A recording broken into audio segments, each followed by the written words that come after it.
नमस्कार दोस्तों, हम पढ़ रहे हैं लूसेंट ऑब्जेक्टिव, जिसमें हम वैदिक सभ्यता पढ़ रहे थे। उसका पार्ट 2 करेंगे आज।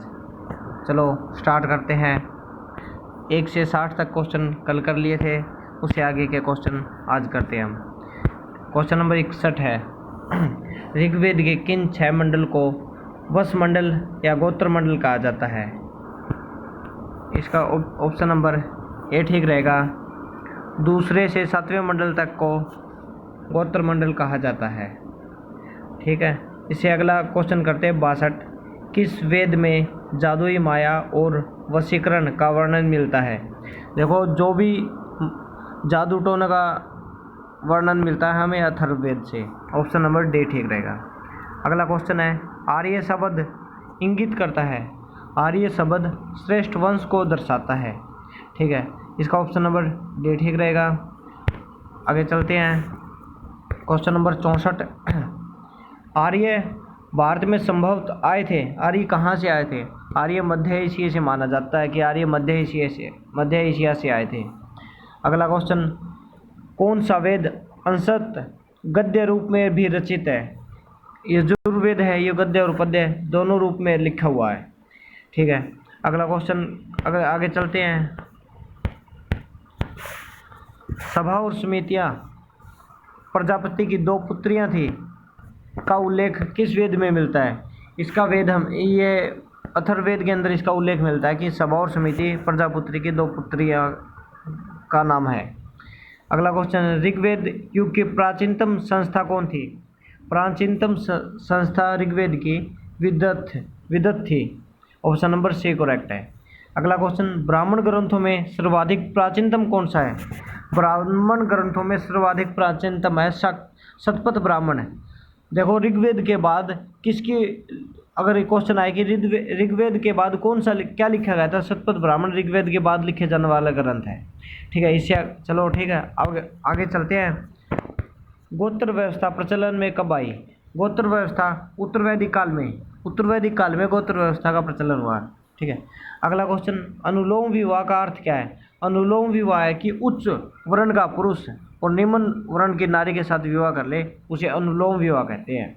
ठीक है, आगे चलते हैं। अब प्रतिलोम विवाह, अनुलोम का उल्टा हो जाएगा। जब उच्च वर्ण की नारी और निम्न वर्ण के पुरुष के साथ विवाह कर लेती है, उसको प्रतिलोम विवाह कहते हैं।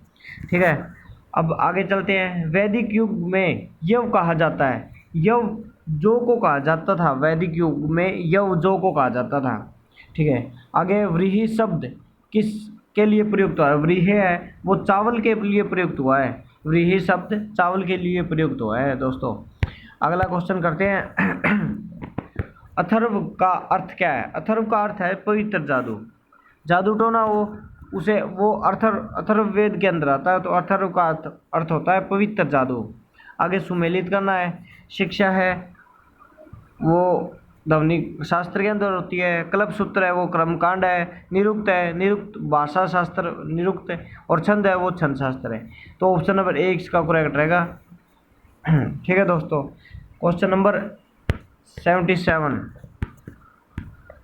प्राचीनतम व्याकरण अष्टाध्यायी जो ग्रंथ है उसकी रचना कौन है? अष्टाध्यायी पाणिनि के द्वारा लिखी गई है।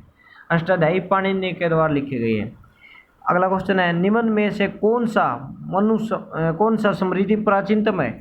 मनुस्मृति है वो सबसे प्राचीनतम ग्रंथ है। ठीक है दोस्तों, आगे अगला क्वेश्चन करते हैं। आदि काव्य की संज्ञा किसे दी जाती है? आदि काव्य में रामायण को आदि काव्य बोला जाता है। आदि काव्य की संज्ञा रामायण को दी जाती है। अगला क्वेश्चन, प्राचीनतम पुराण कौन सा है? देखो, मत्स्य पुराण है वो सबसे पुराना है। सबसे पुराना पुराण कौन सा है? मत्स्य पुराण। अगला क्वेश्चन देखते हैं। ऋग्वेद के अंदर सबसे पवित्र नदी कौन सी है? सबसे पवित्र नदी सिंधु नदी है। सबसे ज़्यादा बार उल्लेख सिंधु नदी का हुआ है। ठीक है, और गंगा का 1 बार उल्लेख हुआ है। ठीक है, तो इसके अंदर ये इसका क्वेश्चन आंसर हुआ सरस्वती नदी सबसे पवित्र नदी मानी जाती है। अगला क्वेश्चन, वैदिक समाज की आधारभूत इकाई क्या थी? इसकी आधारभूत इकाई कुल या कुटुंब? ऑप्शन नंबर ए करेक्ट है। अगला क्वेश्चन 83, ऋग्वैदिक काल के उस सबसे प्रधान देवता की पहचान करो जिसकी स्तुति में 250 सूतकों की रचना की गई है। ये इंद्र है।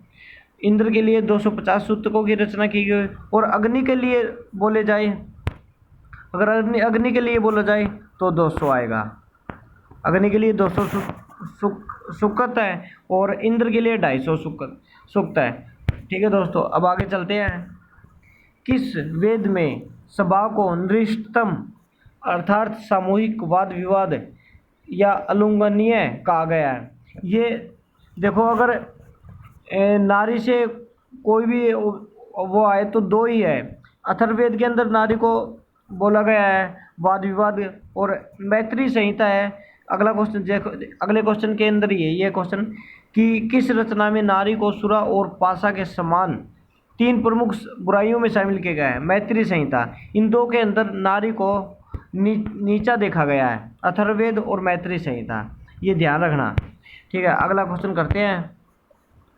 उत्तर वैदिक काल में किस देवता को सर्वोच्च स्थान प्राप्त था? उत्तर वैदिक काल में प्रजापति का सबसे ऊंचा स्थान था, और ऋग्वैदिक काल के अंदर इंद्र का था। ऋग्वैदिक काल के अंदर इंद्र का, ऋग्वैदिक काल के अंदर किसको सबसे ऊंचा स्थान था? इंद्र का। अगला क्वेश्चन करते हैं, ये सुमेलित करना है। राजसूय यज्ञ, राजा के जब राजा सिंहासन के ऊपर बैठता है तो राजसूय यज्ञ होता है। अश्वमेध यज्ञ राजनीतिक शक्ति बढ़ाने के लिए, जिसमें घोड़ा छोड़ा जाता है, जहाँ तक वो घोड़ा जाएगा वो एरिया उस राजा के अधीन हो जाएगा। उससे अगला है वाजपेयी यज्ञ, सूर्य प्रदर्शन व प्रजा के मनोरंजन के लिए किया जाने वाला। ठीक है। अग्निष्ठोम यज्ञ, देवताओं को प्रसन्न करने हुए हेतु अग्नि को पशु बलि दिया जाने वाला एवं सोमरस का पान किया जाने वाला यज्ञ है। इसका ऑप्शन नंबर ए करेक्ट होगा। 87 का क्वेश्चन नंबर 87 का ए करेक्ट है। आगे चलते हैं। अगला भी ये सुमेल करना कि पहले ऋग्वेद में किस नदी को क्या बोलते थे और अब क्या बोलते हैं? पुरुषणी है। रावी नदी को पुरुषणी बोलते थे। सतलज को सतुद्री बोलते थे। अक्सिनी चिनाब को बोलते थे। विपाशा व्यास को बोलते थे। ऑप्शन नंबर ए इसका करेक्ट होगा। 88 का ऑप्शन नंबर ए करेक्ट है। अगला क्वेश्चन है, संस्कारों की कुल कितनी संख्या है? 16 संस्कार बोल जाते हैं, 16 संस्कार होते हैं। ठीक है, आगे चलते हैं। क्वेश्चन नंबर 90, ब्रह्म विवाह किसे कहा जाता है? समान वर्ण या जाति से विवाह हो, लड़का और लड़की दोनों समान वर्ण के हो। देव विवाह, पुरोहित का परिश्रमिक में मिले कन्या के साथ विवाह, ये होगा। आर्ष विवाह, कन्या मूल रूप से एक जोड़ी गाय व बैल चुकाकर किया गया विवाह, कन्या मूल्य के रूप में एक जोड़ी गाय और बैल चुकाकर किया गया विवाह। और प्रजापत्य विवाह, बिना दहेज के जो विवाह होता है वो प्रजापत्य विवाह बोला जाता है। ऑप्शन नंबर ए इसका करेक्ट रहेगा। ठीक है दोस्तों, आगे चलते हैं। ये भी सुमेलित करना है। गंधर्व विवाह किसे कहा जाता है? प्रेम विवाह गंधर्व विवाह कहलाता है। आसुर विवाह, कन्या को खरीद कर उससे विवाह किया जाए, वो आसुर विवाह। राक्षस विवाह, जो राजा पराजित हो जाए उसकी कन्या से या किसी कन्या का अपहरण करके उसके साथ विवाह करना, राक्षस विवाह। पश्चात विवाह, सोई हुई कन्या को गुमराह करके या मानसिक रूप से अस्वस्थ कन्या को गुमराह करके उसके साथ विवाह किया जाए, वो पश्चात विवाह कहते हैं। ऑप्शन नंबर ए इसका करेक्ट रहेगा। ठीक है दोस्तों, ऑप्शन नंबर ए करेक्ट है इसका। अब आगे चलते हैं। 3 ऋण में शामिल नहीं है। मातृ ऋण के अंदर जो 3 ऋण बोले जाते हैं उसके अंदर मातृ ऋण को शामिल नहीं किया गया। अगला क्वेश्चन, ऋग्वैदिक काल से संबंधित मृदभांड संस्कृति है। देखो, गेरुवर्णी मृदभांड है वो ऋग्वैदिक काल के हैं, ऋग्वैदिक काल के। और उत्तर वैदिक काल के से संबंधित मृदभांड है वो चित्रित दूसर मृदभांड है। ये 2 क्वेश्चन एक साथ करेंगे तो हमें जल्दी याद होगा। ठीक है, आगे चलते हैं। हरियाणा प्रांत में चित्रित दूसर मृदभांड अर्थात उत्तर वैदिक काल है। ये उत्तर वैदिक काल के मृदभांड है। किस स्थान पर हाल ही में उत्खनन से प्रकाश में आए हैं? हरियाणा के अंदर भगवानपुर है। भगवानपुर से खुदाई के दौरान मिले चित्रित दूसर मृदभांड जो कि उत्तर वैदिक काल से संबंध रखते हैं। ठीक है। अगला क्वेश्चन है, प्राचीनतम विवाह संस्कार का वर्णन करने वाला विवाह सूक्त। विवाह सूक्त किस में पाया जाता है? विवाह सूक्त वो ऋग्वेद के अंदर पाया जाता है। विवाह सूक्त का वो ऋग्वेद के अंदर पाया जाता है। अगला क्वेश्चन है, ऋग्वेद में अगन्य वध योग्य नहीं शब्द का प्रयोग किसके लिए किया गया है? गाय के लिए प्रयोग किया गया है अगन्य शब्द का। ठीक है दोस्तों, आगे चलते हैं। 98 नंबर क्वेश्चन, ये सुमेल करना है। संग्रहित्री कोषाध्यक्ष को बोलते थे, और बागदूद कर संग्रह को बोलते थे, और क्षत्रिय जो प्रतिहारी या राजप्रसाद का शिक्षक था, और अक्षवाप पासे के खेल में राजा का सहायक है। तो 1 का 1, 2 का 2, 3 का 4 और 4 का 3, ऑप्शन नंबर ए करेक्ट है इसका। ठीक है, अगला क्वेश्चन देखते हैं। रित प्राकृतिक संतुलन स्थापित करने के कारण किस वैदिक देवता को ऋत्रस्य गोप कहा जाता था? ये वरुण देवता को कहा जाता था। प्रकृति का संतुलन कौन करता था? वरुण देवता। अगला क्वेश्चन है, निम्नलिखित में से कौन मूलतः जल या समुद्र का देवता है? ये भी वरुण देवता है। वरुण देवता ये समुद्र या जल का देवता माना जाता है। ठीक है, आगे चलते हैं। 3 कर्म अर्थात पगों में 3 लोग को माप लेने के कारण किसे उपक्रम कहा गया है? विष्णु को उपक्रम कहा जाता है। विष्णु को, क्योंकि इन्होंने 3 कदम में, एक में धरती, एक में आकाश और एक में पाताल, तीनों को नाप लिया था, इसीलिए इसको उपक्रम कहा जाता है। अगला क्वेश्चन है, सुमेलित करना है। पूषण विवाह का देवता होता है। रुद्र होता है वो पशुओं का देवता होता है। घो जगत का पिता होता है, और अदिति देवों की महान माता का नाम अदिति था। तो इसका ऑप्शन नंबर ए करेक्ट है। 1 का 1, 2 का 2, सी का 3 और डी का 4। अगला क्वेश्चन देखते हैं। मनुस्मृति मुख्यतः संबंधित है। मनुस्मृति है वो समाज व्यवस्था से संबंधित है। मनुस्मृति किससे संबंधित है? समाज व्यवस्था से। गायत्री मंत्र की रचना किसने की? गायत्री मंत्र विश्वामित्र द्वारा लिखा गया था। अगला क्वेश्चन है, अवेस्ता और ऋग्वेद में समानता है। अवेस्ता किस क्षेत्र की है? अवेस्ता वो ईरान का एक धार्मिक ग्रंथ है। ऋग्वेद है वो भारत का एक धार्मिक ग्रंथ है। अगला क्वेश्चन, निम्नलिखित में से कौन सी एक ऋग्वैदिक आर्यों की लाक्षणिक विशेषता नहीं थी? वे रथ भी चलाते थे, वे रथों का भी उपयोग करते थे, लोहे के उपयोग से परिचित नहीं थे, वे गौ से परिचित थे जो संपत्ति का सर्वाधिक महत्वपूर्ण थी।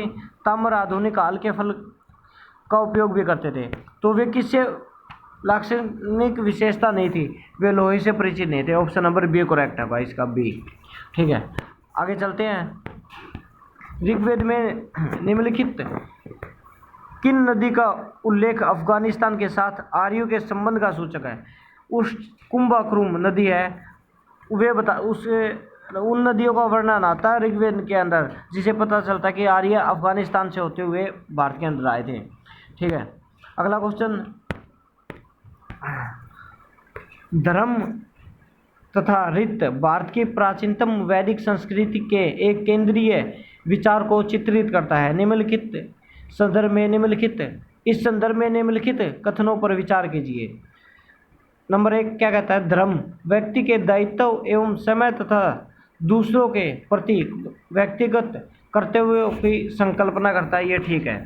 दूसरा, रीत मूलभूत नैतिक विधान तथा जो सृष्टि और उसमें अंतर्निहित सारे तत्व के क्रियाकलाप को संचालित करता है, ये भी ठीक है। ये तो जैसे कि हमारी सृष्टि कैसे चल रही उसके बारे में बताता है, और धर्म है वो अपने व्यक्ति के दायित्व को बताता है कि उसे कैसे रहना चाहिए। ऑप्शन नंबर सी इसका करेक्ट होगा, दोनों ही ठीक है।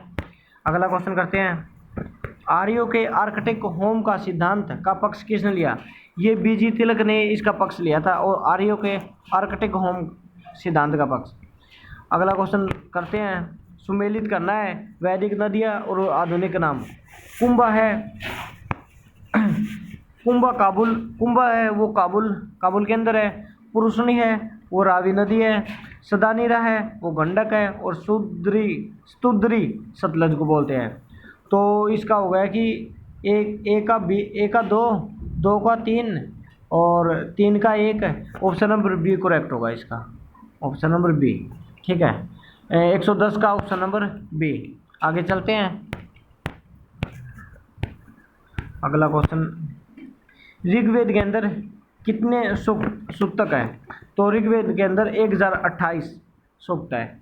अगला क्वेश्चन है, पूर्व वैदिक आर्यों का धर्म मुख्य था प्रकृति, इसका पूर्व वैदिक आर्यों का धर्म मुख्य था प्रकृति पूजा और यज्ञ, प्रकृति की पूजा करना और यज्ञ करना। ठीक है, अगला क्वेश्चन करते हैं, पतंजलि कौन था? पतंजलि कौन था? योग संप्रदाय के पतंजलि था वो योग संप्रदाय जो कौन सा है इसमें, पतंजलि योगाचार्य संप्रदाय का एक दार्शनिक था। योग के बारे में किसने बताया था? पतंजलि ने। योग के बारे में पतंजलि ने बताया था। ठीक है, अगला क्वेश्चन है, शतपथ ब्राह्मण से संबंधित राजा विदेह माधव से संबंधित ऋषि कौन से है? इसके अंदर गौतम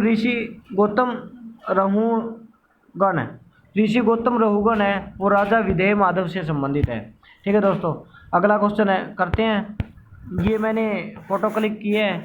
ऋग्वेद के 10वें मंडल में कौन सा स्तोत्र विवाह समारोह पर प्रकाश डालता है? इसके अंदर ये सूर्य सूक्त है, ये विवाह के ऊपर प्रकाश डालता है। अगला क्वेश्चन है, सतसहस्त्री संहिता किसे कहते हैं? ये सतसहस्त्री संहिता महाभारत को कहते हैं। और अब दोस्तों ये वीडियो कंप्लीट हो गई। अगर आपको हमारी वीडियो हेल्पफुल लगे तो हमारे चैनल को सब्सक्राइब करना, वीडियो को लाइक और शेयर ज़रूर करना। धन्यवाद दोस्तों।